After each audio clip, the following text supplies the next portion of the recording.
Eu gostaria de ler com vocês, para a gente começar, o livro de Lamentações, no capítulo 3, versículo 18 ao 24.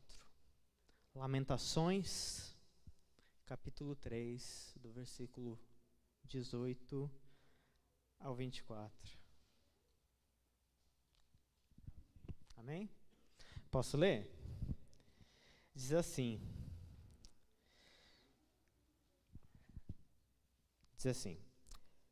Por isso digo, meu esplendor já se foi, bem como tudo o que eu esperava do Senhor.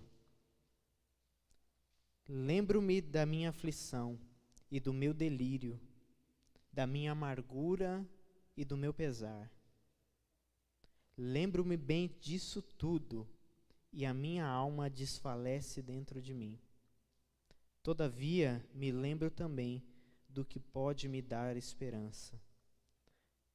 Graças ao grande amor do Senhor, é que não somos consumidos, pois as suas misericórdias são inesgotáveis. Renovam-se a cada manhã, grande é a sua fidelidade. Digo a mim mesmo, a minha porção é o Senhor, portanto, nele porei a minha esperança. Só até aí. Os irmãos podem sentar.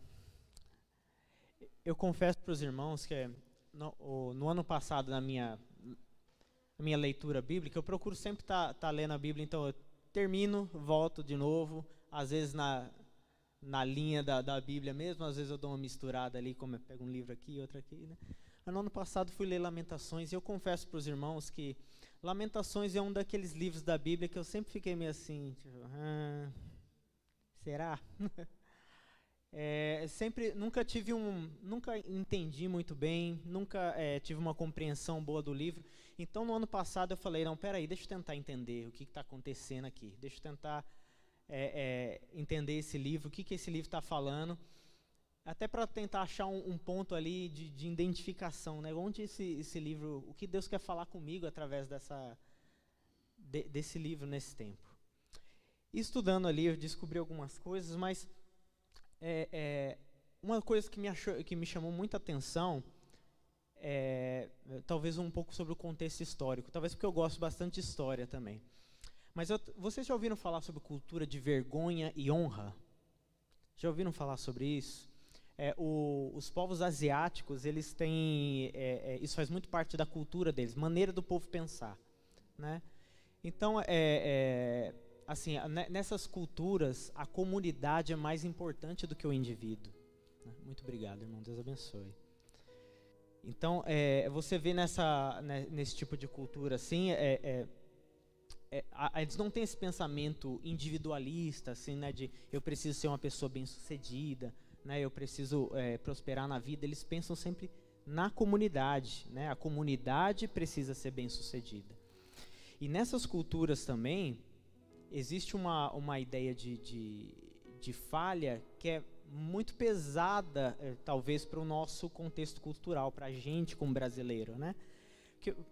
Para a gente entender, eu não sou nenhum especialista nisso para entrar tão a fundo nesse assunto, mas para a gente entender bem, assim, aqui no Brasil, né, na nossa realidade, se seu filho estuda pouco para passar na faculdade, né, não estuda, é meio preguiçoso, não estuda bem e acaba não passando, né, você diz, olha, você fez errado.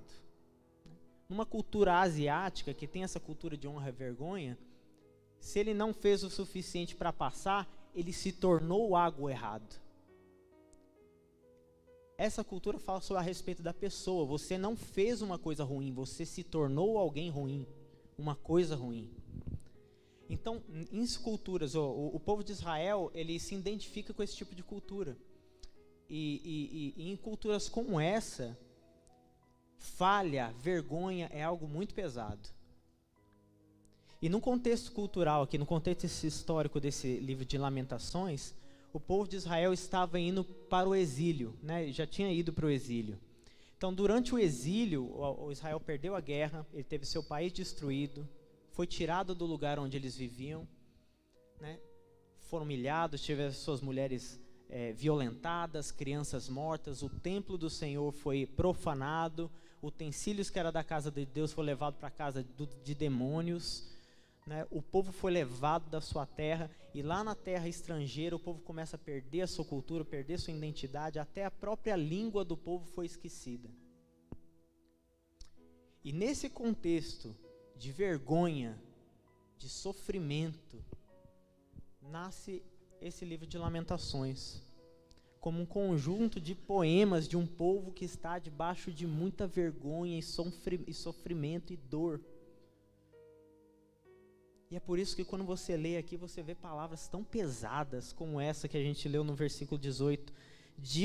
Por isso digo, o meu esplendor já se foi, bem como tudo que esperava do Senhor. E o que eu achei muito interessante, por que Deus escolheu colocar na Bíblia, nessa coleção de livros aqui, um livro que fala sobre dor, sobre sofrimento. E eu tenho pensado que muitas vezes nós como crentes, né, falando aqui para irmãos da fé, gente que é experiente na fé, né, às vezes a gente não é tão honesto com o nosso próprio sofrimento, com as nossas próprias dores. Principalmente nós, às vezes, que estamos aqui na frente, né, a gente tende a esconder mais, né? E pensa bem, você mesmo como cristão, né, se você ouve um irmão do seu lado dizendo, olha, meu esplendor já foi, tudo que eu esperava do Senhor foi embora, não espero mais nada do Senhor. O que você diria para esse irmão? Misericórdia, irmão, que isso? Está amarrado. Mas esse livro aqui fala de um povo de Deus, em sofrimento. E um povo e a Bíblia expõe isso. E eu acho que isso é um chamado de Deus para a gente ser talvez um pouco mais sincero com as nossas próprias dores e com os nossos próprios sofrimentos. Para a gente entender que esse irmão que está aí do seu lado sangra e passa por dificuldades sim. E que a Bíblia tem lá na frente um futuro de glória, Deus tem promessas para a gente, Deus tem um futuro de vitória, mas que muitas vezes esse caminho passa por uma via dolorosa, de muito sofrimento e de muita dor. Eu tenho pensado nessas coisas, e eu vejo que esse texto é um texto, eu li esse texto porque eu acho que ele é um texto-chave dentro desse livro aqui, principalmente porque ele mostra 2 pontos de foco quando nós lidamos com sofrimento, e é um pouco disso que eu quero falar com vocês hoje. E eu quero usar também como exemplo, para a gente ver isso um pouquinho mais dentro da Bíblia, né, como Deus lidar com a dor do crente, qual a maneira que Deus lidar com a sua dor. Né? E para isso, eu escolhi um homem poderoso na Bíblia, se a gente pode dizer assim. Eu gostaria que você abrisse lá comigo. Não sei se tem como você deixar esse texto aí aberto, porque eu vou voltar nele daqui a pouquinho. Se não tiver, não tem problema. Mas abre comigo lá em João 21. João capítulo 21. Eu não vou ler todo o texto, até para a gente não tomar tanto tempo. Eu vou contar mais a história, mas ele está aí na sua frente se você quiser conferir, para ver se eu não estou falando bobeira.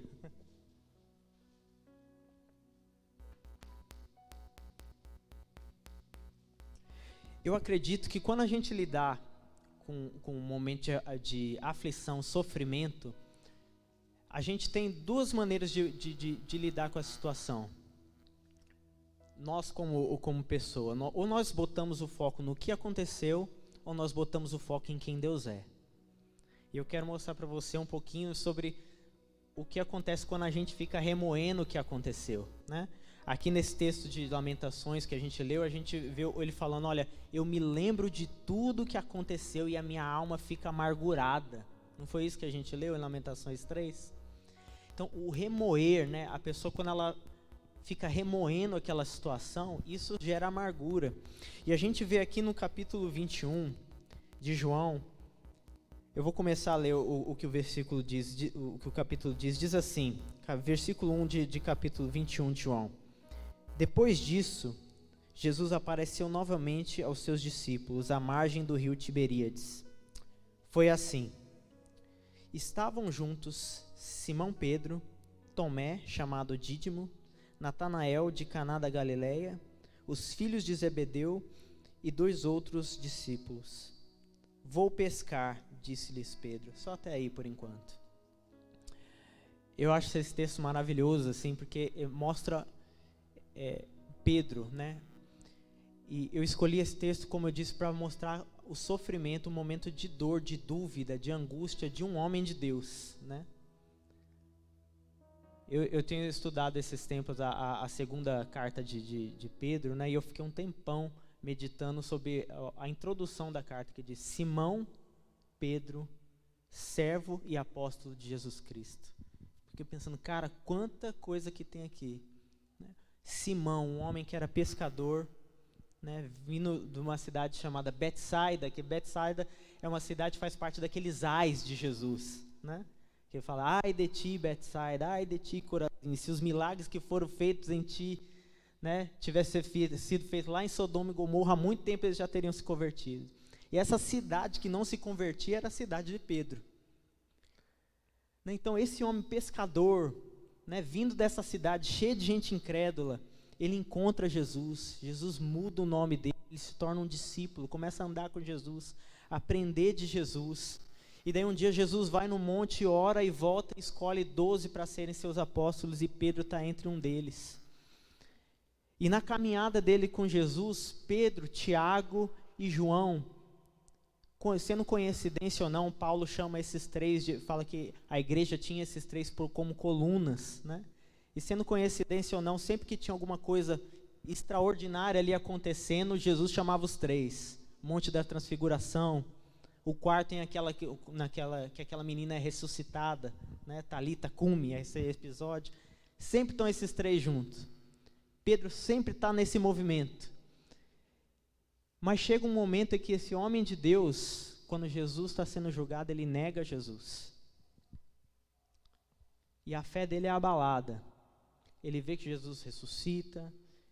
E no momento, talvez, eu não sei dizer exatamente o que estava passando na cabeça desse homem aqui, mas quando eu vejo ele falando, vou pescar, eu vejo Pedro olhando para trás. Você se lembra que Pedro era um pescador?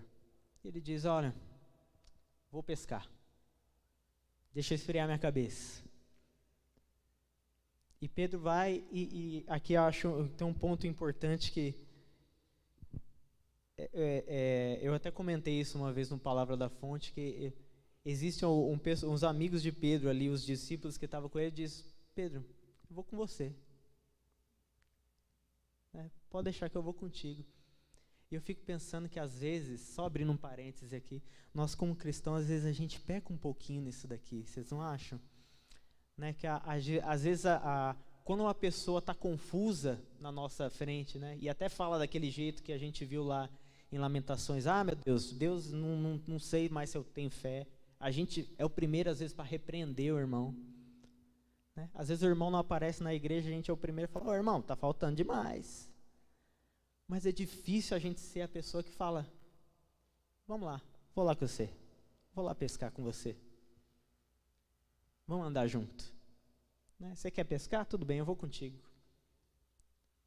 E Pedro tinha aqui pessoas que andavam com Deus, que conheciam a Deus. E essa é uma primeira lição que eu tiro desse texto aqui, sobre momentos de aflição e sofrimento. Né? Sobre não focar na dor, focar em Deus. Se cerca de pessoas que conhecem Deus. Esteja cercado de pessoas que amam a Deus. A gente vê que cada um dos discípulos teve uma experiência específica com Jesus. Tomé, quando Tomé chega, Jesus ressuscita e fala, olha, só acredite se eu tocar. E daí Jesus aparece para ele e fala, toca. E quando Jesus ressuscita, Maria Madalena corre até Jesus, vai abraçar ele e fala, não me toca. Então cada um tem uma experiência específica com Jesus. Cada um tem algo para ensinar, e é assim entre nós. Talvez você vai passar por um momento da sua vida que você precisa desse irmão aí do lado, porque ele passou algo com Jesus que você nunca passou. E isso vai servir de bênção para a tua vida, para te alimentar, para te ajudar a crescer. Então, em momentos de aflição, a nossa tendência é tentar se isolar. Essa aí, não, deixa que eu vou pescar sozinho. Mas se cerque de pessoas que amam Jesus como você, que têm a mesma fé que você. Isso te ajuda a crescer, isso te ajuda a dar a volta por cima. Isso é não focar no que aconteceu, mas focar em quem Deus é. Outra coisa que eu vejo aqui nesse texto é que, olha só, vou ler como continua esse texto, né? Pedro disse, vou pescar, disse-lhe Simão Pedro, e eles disseram, nós vamos com você. E eles foram e entraram no barco, mas naquela noite nada pegaram nada. Tenta prestar atenção nessa narrativa e ver se isso parece familiar para você. Naquela noite nada pegaram. Ao amanhecer, Jesus estava na praia, mas os discípulos não o reconheceram. E ele lhes perguntou, filhos, vocês têm algo para comer? E eles responderam, não. E ele disse, lancem a rede do lado direito do barco, e vocês encontrarão. E eles lançaram, e não conseguiam recolher a rede, de tal era a quantidade de peixes. O discípulo a quem Jesus amava disse a Pedro, é o Senhor. E Simão Pedro, ouvindo dizer isso, vestiu a capa, pois havia tirado, e lançou-se ao mar. Você reconhece essa narrativa da Bíblia? Fora esse texto, você já viu isso em algum outro lugar? Se você lembra lá de Lucas 5, Lucas apresenta essa narrativa como o possível primeiro encontro de Jesus e Pedro. Vou lembrar você, Jesus estava pregando para a multidão na beira da praia, e ele vê ali 3 homens pescadores, Pedro, João e Tiago. E ele pede para eles para entrar no barco deles ali, para falar para a multidão, pregar para a multidão. Quando ele termina, Jesus fala, entra com o barco um pouco mais para o mar, vamos pescar. Né? E eles falaram, olha, Senhor, tentamos a noite toda, né? E não conseguimos nada, como eles disseram aqui. E Jesus fala, lança a rede. E eles falam, sobre a tua palavra eu vou lançar, e eles fazem uma pesca maravilhosa, como aconteceu aqui.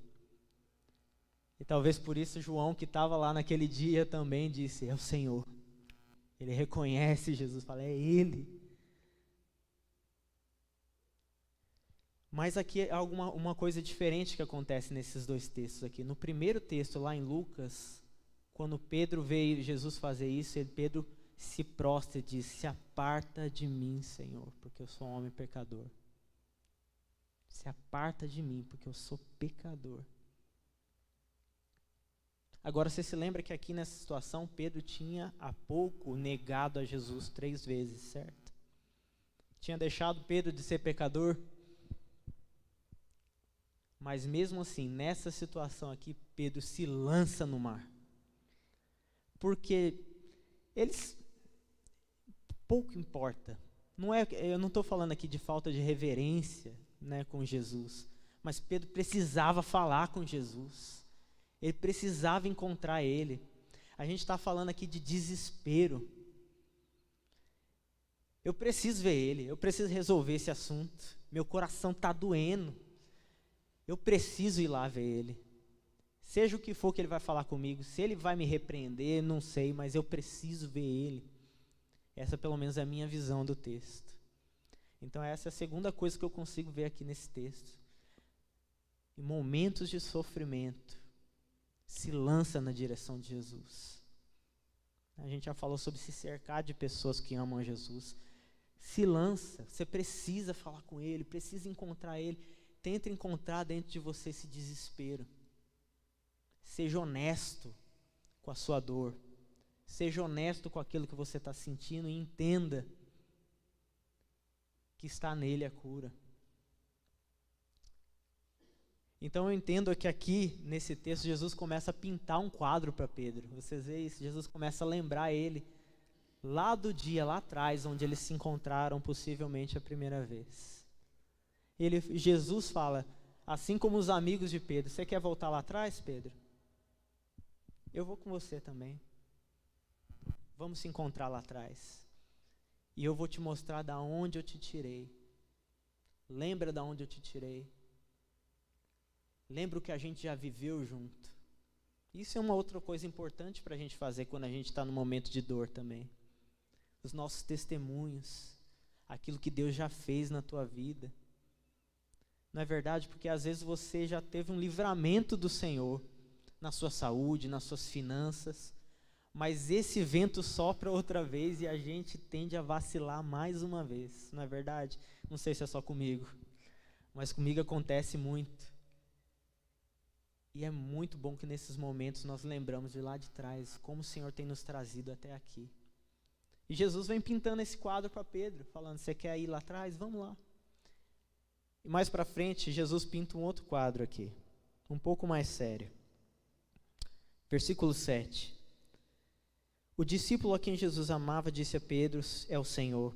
Simão, então, ouvindo isso, vestiu a capa, pois havia tirado, e lançou-se no mar. 8. E os outros discípulos vieram do barco arrastando a rede cheia de peixes, pois estava apenas a cerca de 90 metros da praia. Quando desembarcaram, viram ali uma fogueira, peixes sobre a brasa e um pouco de pão. E disse-lhes Jesus, tragam alguns peixes que acabaram de pescar. Simão Pedro entrou no barco, arrastou a rede para a praia, que estava cheia. Ele tinha cerca de 53 peixes, grandes peixes. 153, obrigado, pastor. Embora houvesse tantos peixes na rede, a rede não se rompeu. Jesus lhe disse, venham comer. Nenhum dos discípulos tinha coragem de perguntar, quem és tu? Sabiam que era o Senhor. Jesus aproximou-se, tomou o pão e deu-lhes de comer, fazendo o mesmo com o peixe. Eu vou pular um pouquinho, porque a parte onde eu quero chegar está lá no 15. Depois de comerem, Jesus perguntou a Simão Pedro, Simão, filho de João, você me ama mais do que esses? Vocês se lembram que nesse texto aqui Jesus vai repetir isso 3 vezes, certo? Vocês já sabem onde eu quero chegar com isso. Então, vocês se lembram também, talvez vocês sabem onde eu quero chegar com isso, mas talvez vocês não estão se lembrando do lugar que Pedro estava quando ele negou Jesus. Vocês lembram que Pedro estava no pátio do Sinédrio, se aquecendo numa fogueira. E Jesus pinta ali mais aquela cena para Pedro, traz ele de volta para o momento em que ele nega. E Jesus fala, você me ama? Jesus fala, eu amo. E Pedro disse, eu amo. E de novo, e Jesus diz, apacenta as minhas ovelhas. Assim que Deus trata com Pedro no sofrimento, esse homem de Deus no sofrimento. E nessa situação aqui, uma lição que eu entendo é que quando nós passamos por situações como essa, nós precisamos deixar que Deus diga quem nós somos. Situações de sofrimento têm a tendência de tentar ditar para a gente, né? Falar, você não é capaz, você não vai conseguir. Isso é para outras pessoas, não é para você. Mas Jesus diz aqui para Pedro, você me ama? Pedro diz, amo, então apacenta minhas ovelhas, porque você é um pastor. Deixa Jesus dizer quem você é. Não deixe que as circunstâncias digam quem você é. Se você é capaz ou não. Se você vai conseguir ou não. Vai para Deus como Pedro fez. Se lança nesse mar em direção de Jesus e ouve dele. É isso que nós precisamos fazer em momentos de sofrimento. Mas para isso nós precisamos ser sinceros. Aquele texto lá de Lamentações, ele diz, mas trago a memória, mesmo nesse momento todo de confusão, né, de dúvida, de incerteza, de medo se a gente vai conseguir romper. A palavra de Deus diz, mas trago à memória aquilo que me dá esperança. Isso é o Senhor. Então, meus irmãos, para concluir, porque esse é um culto de oração, de clamor, mas eu tenho sentido no meu coração, e essa palavra, não sei, eu acredito que vocês perceberam, eu tenho orado sobre isso e aprendido sobre isso, né? Eu não sei se vocês se identificam com isso, mas às vezes eu tenho alguns processos assim, né? Parece que Deus está tratando uma coisa comigo e eu vou ruminando aquilo ali. E essa é uma dessas coisas no momento, e Deus tem falado isso comigo. Mas eu tenho percebido que nós, às vezes, não somos sinceros, como eu disse, a respeito dos nossos sofrimentos. Nós, como cristãos, tentamos ser super-heróis, e não é verdade. Nós temos que ter determinação, sim, né? Andar com Deus, e não estou dizendo sobre isso, mas vem momentos na nossa vida que nos abalam. Talvez você está passando por um momento como esse, e você não é um super-herói. Você não precisa aceitar, se entregar para esse momento, você não precisa ruminar esse momento, essa coisa, e ficar parado ali. Mas entenda que você é sim um ser humano, e que você precisa de Deus nesse momento, né? Que você precisa da ajuda dos seus irmãos, que você precisa da tua igreja, que você precisa voltar para a Bíblia e falar: Deus, eu não consigo sozinho, eu não vou conseguir sozinho, eu preciso do conselho do meu irmão, eu preciso do conselho do meu pastor, eu preciso de Deus para transformar essa situação. E é só assim que a gente vai crescer na fé, saudável, né? Nós queremos que essa igreja aqui, a nossa igreja, seja uma igreja saudável. Nós queremos que os ministros aqui dessa igreja sejam pessoas cheias de Deus, maduras na fé, porque a igreja somos nós, né? Um dia você e a sua família talvez vai passar por um momento difícil, e você vai precisar de alguém que abrace a tua família, alguém de Deus que vai abraçar a tua família e vai falar: nós estamos com você. Mas para isso a gente precisa crescer todos juntos, né? Sermos maduros todos juntos. E esse aqui, sofrimento, como nós lidamos com o nosso sofrimento, é um só desses pontos. Se nós somos sensíveis para o nosso próprio sofrimento, nós aprendemos a ser sensível com o sofrimento do próximo também. E eu acredito que Deus tem muito para nos ensinar nesse sentido. Amém? Posso fazer uma oração? Deus, eu quero agradecer pelos meus irmãos aqui nessa noite. Deus, pessoas que têm tentado viver com o Senhor de maneira sincera, honesta. Pessoas que têm tentado andar em santidade, amar o Senhor. Deus, e que muitas vezes, acredito eu, que assim como eu mesmo, Deus, lidamos com situações de ventos contrários, né, de adversidade, de dificuldade, de dúvida, de falta de fé, de medo.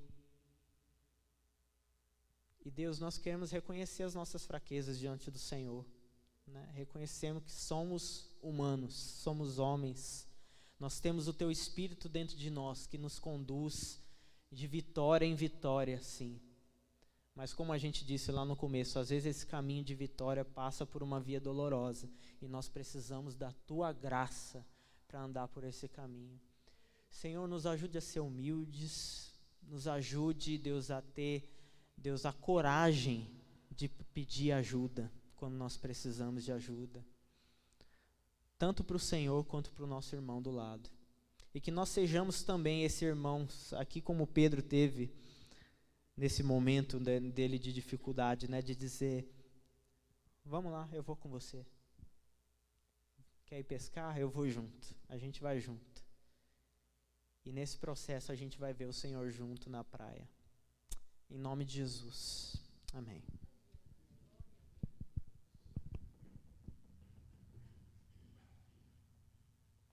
Glória a Deus. Vamos aplaudir o Senhor?